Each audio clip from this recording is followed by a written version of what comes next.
Hello and welcome to my channel. This is the first manga reading log since the relaunch. I'm going to be doing these about every other month now, just because I don't read as frequently as much as I used to. And we're also going to be trying a new format for these videos where there will be a supplementary craft that goes along with them. So today's craft is this. It is a granny square. It's going to be a sort of like pouch to put things in. Like I'm going to fold it like such, and it will be a pouch like this. So we're just gonna like keep going in this pattern with these colors until we reach a size that is acceptable, I guess.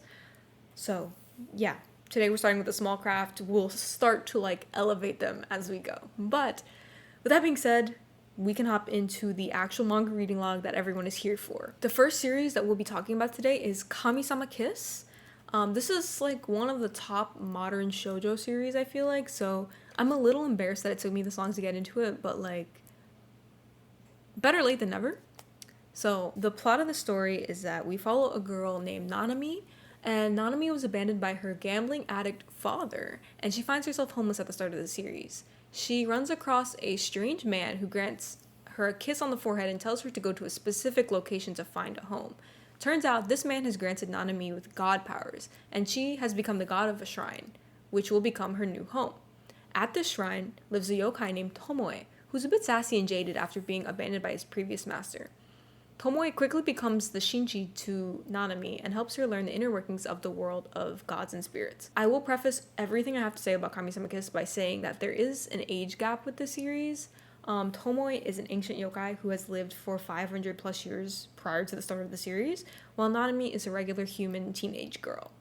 Compared to a lot of other age gaps in the genre, I feel like this one is a little more like palatable. I think that the supernatural elements kind of adds like a element of impossibility to the scenario. So I feel like for me personally, it makes it a lot more digestible.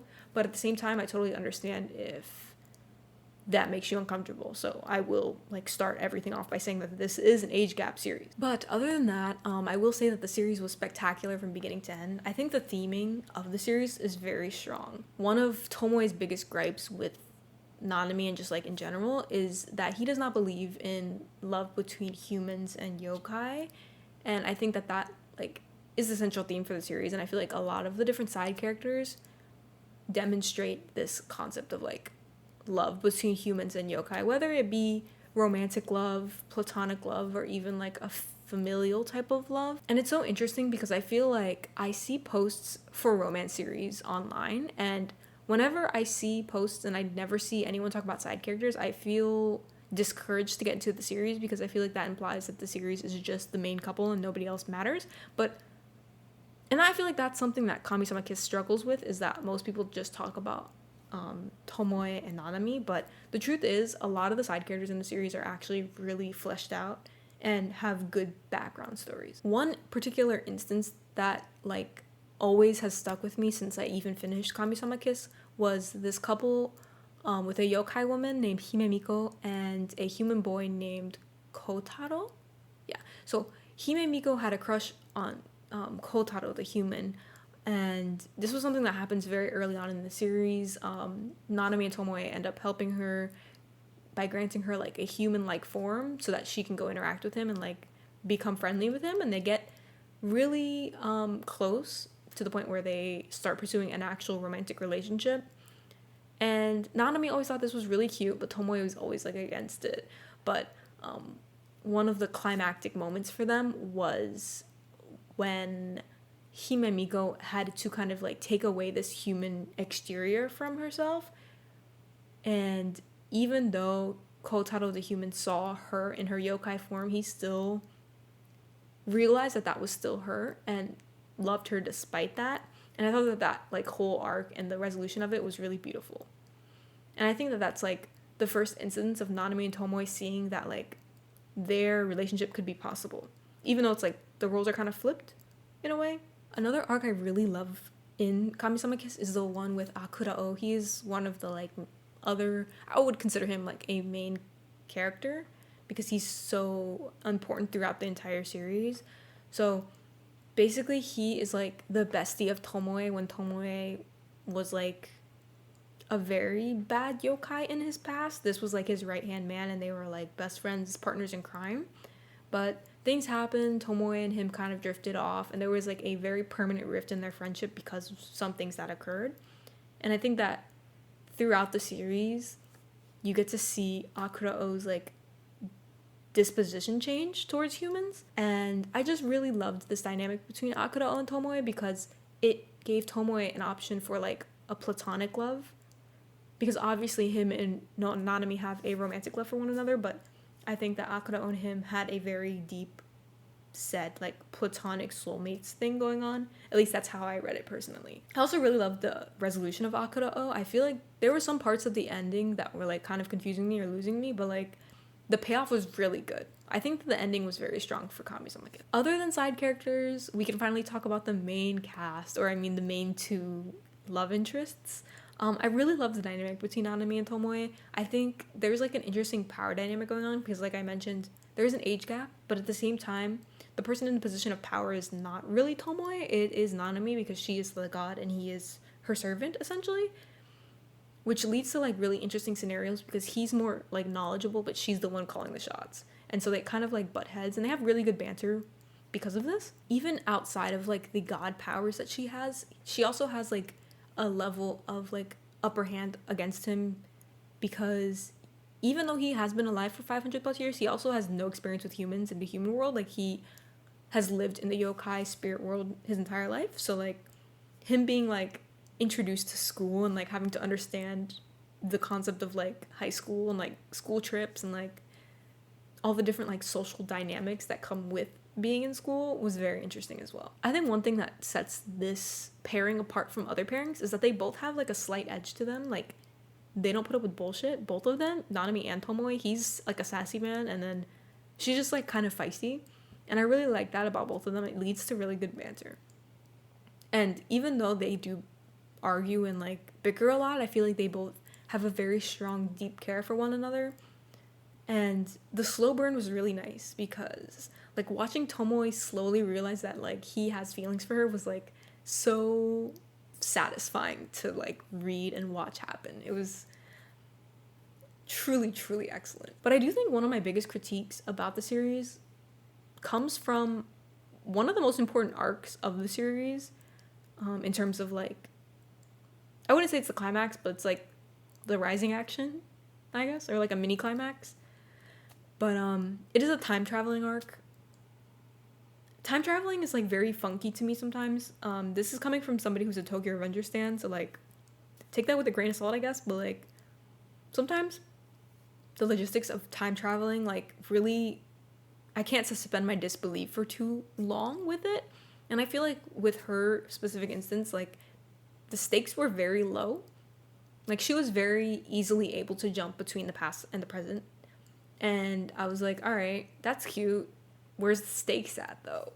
And like the logistics of it, like with the butterfly infect and stuff, like I don't think those things were thought through very well. So it was like throwing me off a bit. But like once we were in the past and like actually doing stuff in the past, it really wasn't that bad to experience. So yeah, overall, I think if we're talking like romantic couples in manga and anime, I feel like Nanami and Tomoe would definitely be up there for me. Like as one of my top ships ever. I feel like there was also a lot of side character pairings I really love too. So I feel like if you like Fruits Basket, but want like something that's a little lighter, then Kamisama Kiss is a good like alternative to that because I feel like they both have strong side characters, both have supernatural elements to their like romantic endeavors, and they're both shoujos that are goated. So that is my recommendation. So yeah, if you don't mind any of the asterisks that kind of, well, one asterisk, the age gap aspect of Kamisama Kiss, then I definitely fully recommend it to you. It is kind of long at 25 volumes, but I feel like it hits all the like major things that you need in a romance, like the slow burn, the pining for each other, them getting into a relationship, understanding how a relationship works, like all those things you can find in Kamisama Kiss, which is like unprecedented, I feel like. Because I love Fruits Basket, but the way the series ends, two chapters after like they get together, kind of sick and twisted. A little sick and twisted, I can't lie. So that is my review of Kamisama Kiss. So the second series for today is called Gokurakugai. So the funny story about this one is that my friend and I were at an anime convention, and she bought the first volume at the convention because she had heard good things about it. But fast forward to like a few hours later, we had to go have quiet time in the quiet room. But I am an iPad kid, so I need entertainment at all times. So she gave me the Gokurakugai volume to read while she had quiet time. And I read the whole thing in the time that we were there, and I was like, you know what, this is kind of gas. So then I went home and I realized it was on Shonen Jump, so I read everything that was out at the time.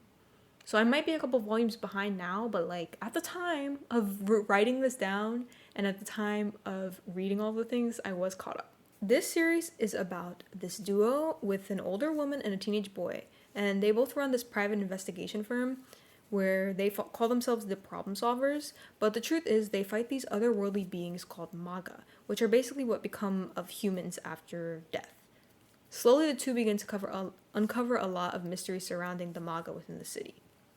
I was really intrigued by the concept of the series. You quickly find out that the main protagonist, Alma, he is actually half manga, half human, and they haven't really uncovered the full details yet, but we can assume that something happened in his past to where he has chosen to dedicate his manga fighting powers to the human side. So he uses his powers to fight against the manga. Also, the female protagonist named Tao, she has a lot of things concerning her family and the mangas as well. The story being told is very reminiscent of a lot of other dark shonen series out, such as Chainsaw Man, Jujutsu Kaisen, and Tokyo Ghoul. I feel like they all have the similar theme of their main protagonist has some sort of otherworldly being happening to them, being half of something, half human. And I'm wondering if this is going to become a very common trend in shonen, especially with Chainsaw Man and Jujutsu Kaisen seeing so much success. I actually also feel like Alma in Gokurakugai reminds me a lot of Yuji in Jujutsu Kaisen. They both have very optimistic kind of sunflower type of vibe to them. Yeah, but obviously I feel like despite how sunflower they are, they're still something dark being hidden behind the exterior. The one thing that stands out to me the most with Gokurakugai is definitely the character designs. Alma's is more on the simpler side, but at the same time I think that his fire red hair helps him stand out a lot. I like Tao's design as well. She has a more badass, mature type of thing going on with her. And I really like to see more of that in series. I like to see more mature, actual adult characters. So that is definitely, refreshing. There's also quite a few minor characters that have been introduced. And I feel like everyone that's been introduced so far has a very unique design. As somebody who, jumps around between series a lot, it's very important that a series does not have same face syndrome. And this is definitely not the case for Gokurakugai, which is definitely welcome. On the other hand, I'm not super blown away by the concept or the plot. I feel bad for constantly making comparisons, but when Chainsaw Man is one of my favorite series of all time, and Kaneki from Tokyo Ghoul is one of my favorite protagonists or main characters of all time, it's very hard to compete with the same tropes when the pedestal is all the way up here. So I keep going back and forth on whether I actually want to continue the series, because on one hand, I'm kind of intrigued to see what's going on with Tao and Alma's pasts, but on the other hand, I feel like some of the incidents that are happening throughout the series feel a little bit episodic, and it's not intriguing enough for me to stay engaged on a chapter to chapter basis. So I think the verdict for now is that I will let it rest and let some more chapters accumulate. It appears to be a monthly publication, so it's going to be quite a while probably until go back into it. So my verdict is, if you like any of the three series I kind of mentioned before, Jujutsu Kaisen, Chainsaw Man, or Tokyo Ghoul, and are craving this type of like trope again, Gokurakugai definitely would satisfy that craving, but I don't think that it's like anything super unique or never been done before. And the final manga series we will be talking about in the completed section of the series is the one-shot Look Back by Tatsuki Fujimoto, which actually just got a movie, which I will go watch eventually. But the funny story about this one is that I read this one-shot while I was at the mechanic shop getting my tires plugged after having a nail in them. And it was just long enough to where, you know, by the time they fixed my car, I was done. So anyways, so Look Back was one of the first one-shots released after the success of Chainsaw Man, I'm pretty sure.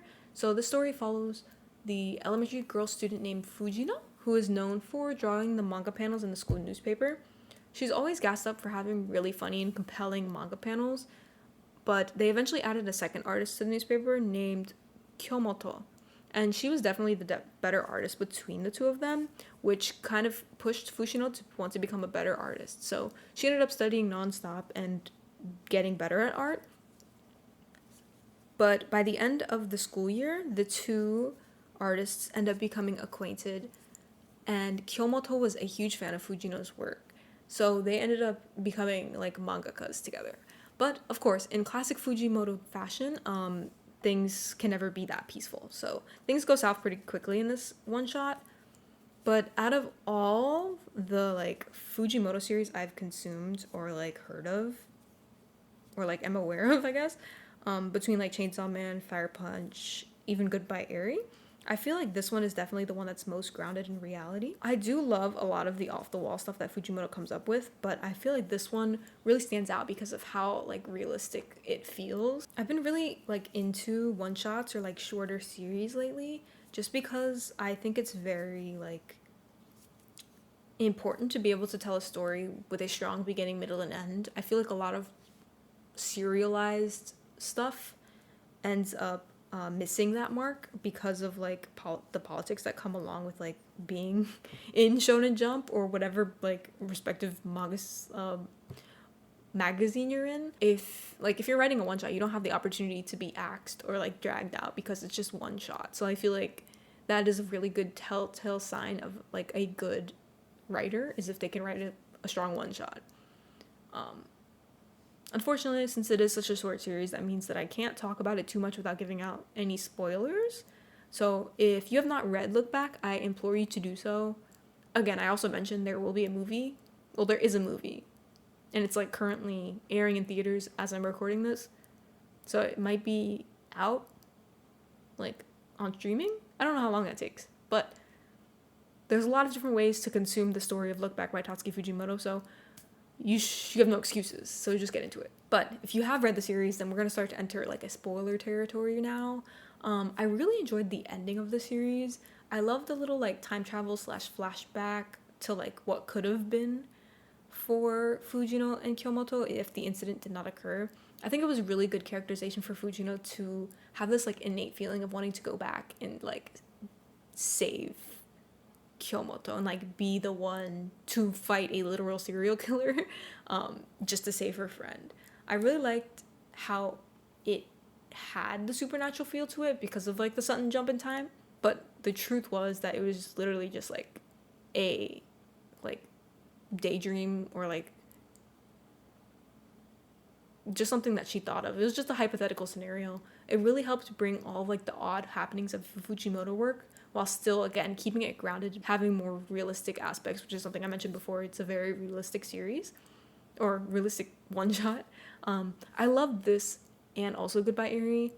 I love comparing things, I guess, but I was originally going to like decide on which one I liked more, but I feel like I like them both for different reasons. I can't pit two queens against each other. All I have to say is that Fujimoto really pumps out classics. I think I'm going to need to try Fire Punch at some point. And I'm not looking forward to it, I'm not gonna lie.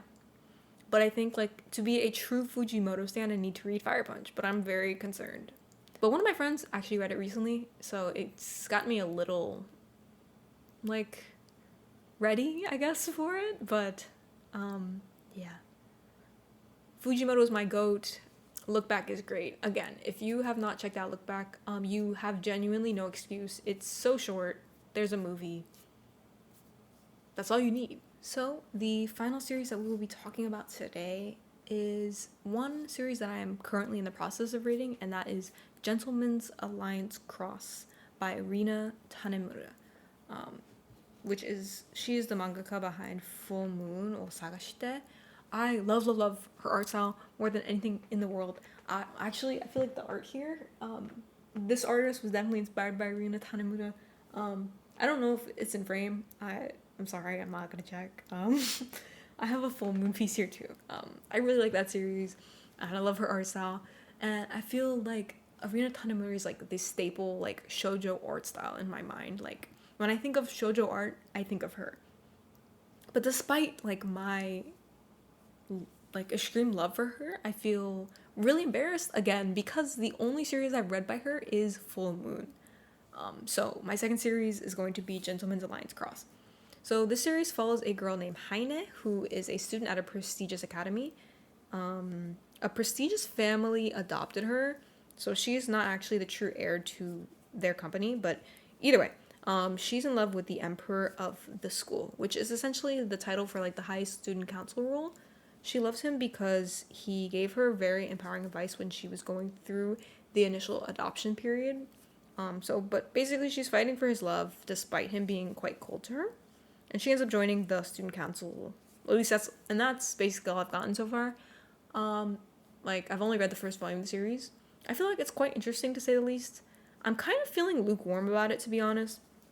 I'm definitely going to continue it and see how it develops, because Rina Tanemura series, I want to read another series by her. So stay tuned for further reading logs just to see how any of my perspectives on the series develop, because I will be like pushing through. If you have any Rina Tanemura recommendations, like let me know if there's another series that you like more besides like Gentleman's Alliance Cross or Full Moon. I think another one is like Sakura Hime. I remember seeing that one on shelves when I would go to the Barnes & Noble when I was like 10, but like I never read it. But that's about all I got when it comes to Rina Tanemura. So let me know if you guys have any recs. So that is the end for the manga reading log for the past few months. I know it's more on the short side in terms of the amount of series I've completed, but I'm working on getting my reading numbers back up. I won't say fully back to where they used to be, just because like the college lifestyle and the working lifestyle are very different. I'm not going to be able to read as much as I used to, but yeah, I'm working on it. So let me know what you've been reading, if you've been reading anything interesting. I'm also really taking recommendations on one-shots, because like I mentioned, I find them very intriguing. So if you have any one-shots that you recommend besides like Tatsuki Fujimoto ones, let me know. And in terms of our little crochet piece, I'm not to the desired size, so I will insert a clip of what it will look like when it is complete, because it will be completed by the time of this video is edited and released. So, yeah, that is the end. Leave a like and subscribe for more manga yapping content, because it is coming your way, whether you like it or not. But if you like it, you should subscribe.